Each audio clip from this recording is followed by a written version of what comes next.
Hello friends, welcome back to my channel. आज हम बात करने वाले हैं प्रेगनेंसी के 17वें सप्ताह के बारे में, यानी कि प्रेगनेंसी के 5वें महीने के बारे में।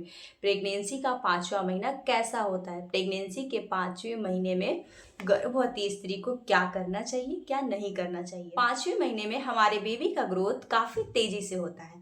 5वें महीने में हमारे बेबी का ग्रोथ 250 ग्राम के लगभग तक हो जाता है और जैसे ही हमारा 5वां महीना स्टार्ट होता है हमारा मॉर्निंग सिकनेस काफ़ी कम हो जाता है। 5वां महीना स्टार्ट होते ही जो सुबह की उल्टियाँ थी या फिर ऐसी प्रॉब्लम कि कुछ खाने का मन ना करे, तो अब आपकी ये प्रॉब्लम कम हो जाती है। 5वें महीने से आपको खाना अच्छा लगने लगता है, आपको हर चीज़ खाने का मन करता है और आपकी उल्टियाँ भी कम हो जाती हैं। अब आपको खाना अच्छी तरह से पचेगा और 90% मदर को लगभग बेबी का मूवमेंट भी फील हो जाता है, क्योंकि 5वें मंथ में बेबी चलना स्टार्ट कर देता है। 90% लेडीज़ को मूवमेंट फील होता है। कुछ लेडीज़ ही हैं जिसको मूवमेंट फील नहीं होता है, जिसका बच्चा लेट से चलता है, या फिर 5वां मंथ लास्ट होने तक बेबी की मूवमेंट स्टार्ट हो जाती है। क्योंकि हमारे बेबी का साइज़ उतना ज़्यादा बड़ा नहीं होता है, लेकिन फिर भी हमारे शिशु का साइज़ लगभग एक शकरकंद के बराबर जैसा हो जाता है। हमारे शिशु की मांसपेशियां, अंग और हड्डियां और सिर पे बाल ये सब विकसित हो जाते हैं। और 5वें मंथ से आपको अपने भी वजन पे खास ध्यान रखना है।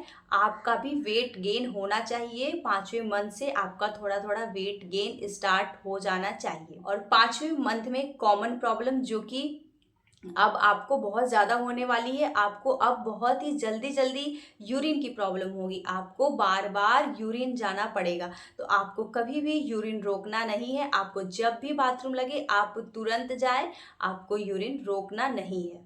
अगर आप यूरिन को रोकते हैं, नहीं जाते हैं, तो ऐसे में संक्रमण का खतरा बढ़ सकता है। आपको फिर बाथरूम में जलन या फिर पेशाब से कोई भी दिक्कत हो सकती है। 5वें मंथ में आपका बच्चा हर चीज फील कर सकता है। 5वें मंथ में आपकी बच्चा आपके बातों को सुन सकता है, आपके बातों को समझता है। तो अब आप अपने बच्चे से बातें करना स्टार्ट कर दें और ज्यादा शोरगुल वाले जगहों पे ना जाएं।